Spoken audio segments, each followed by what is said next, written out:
ADM Naveen ബാബുവിന്റെ മരണത്തിൽ CBI അന്വേഷണം ആവശ്യപ്പെട്ടുള്ള ഹർജി ഹൈക്കോടതി വിധി പറയാൻ മാറ്റി. കേസ് ഡയറി ഹാജരാക്കാൻ കോടതി നിർദ്ദേശം നൽകി. ഭാര്യ മഞ്ജുഷ നൽകിയ അപ്പീലാണ് ഡിവിഷൻ ബെഞ്ച് വാദം പൂർത്തിയാക്കിയത്. ഷബ്ന സിയാദാണ് വിശദാംശങ്ങളുമായി ചേരുന്നത്. ഷബ്ന, കുടുംബത്തിന്റെ ആവശ്യമാണ് ഇതൊരു CBI അന്വേഷണം എന്നുള്ളത്. അതിലിപ്പോൾ കോടതി വീണ്ടും എന്താണ് പറയുന്നത്?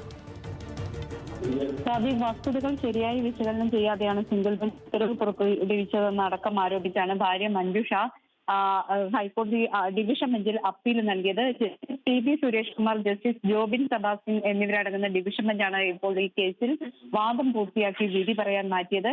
കഴിഞ്ഞ തവണ ഈ കേസ് പരിഗണിക്കുമ്പോൾ ഹർജിക്കാരിക്ക് വേണ്ടി ഹാജരായിരുന്നത് മുതിർന്ന അഭിഭാഷകനായ അഡ്വക്കേറ്റ് S. ശ്രീകുമാർ ആയിരുന്നു.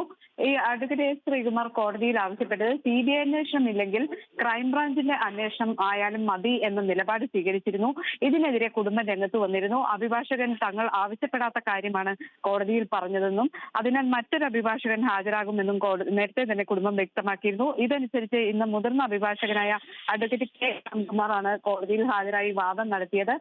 ഈ ഹർജിക്കാരി മഞ്ജുഷയും മക്കളും ഇന്ന് കോടതിയിൽ നേരിട്ടെത്തുകയും ചെയ്തിരുന്നു. നവീൻ ബാബുവിനെ കൊന്നു കെട്ടിത്തൂക്കിയതാകാമെന്ന സത്യം അടക്കം ഉന്നയിച്ചാണ് അപ്പീൽ നൽകിയിട്ടുള്ളത്.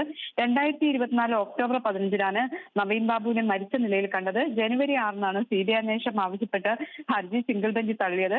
സർക്കാരിലും CPM-ലും ഉന്നത ബന്ധമുള്ള പ്രതി PP ദിവ്യ അന്വേഷണത്തെ സ്വാധീനിക്കാനും തെളിവുകൾ നശിപ്പിക്കാനുമുള്ള സാധ്യതയുണ്ട് എന്ന വാദം സിംഗിൾ ബെഞ്ച് പരിഗണിച്ചില്ല എന്ന പരാതിയാണ് ഹർജിക്കാരി ഉന്നയിക്കുന്നത്.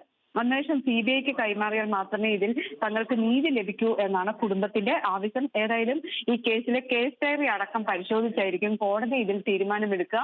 കേസ് ഡയറി ഇന്ന് ഹാജരാക്കാൻ കോടതി നിർദ്ദേശം നൽകിയിട്ടുണ്ട്. അതിനുശേഷം കേസ് ഡയറി കൂടി പരിശോധിച്ച് ഇതിൽ വിധി പറയും. ശരി ഷബ്ന.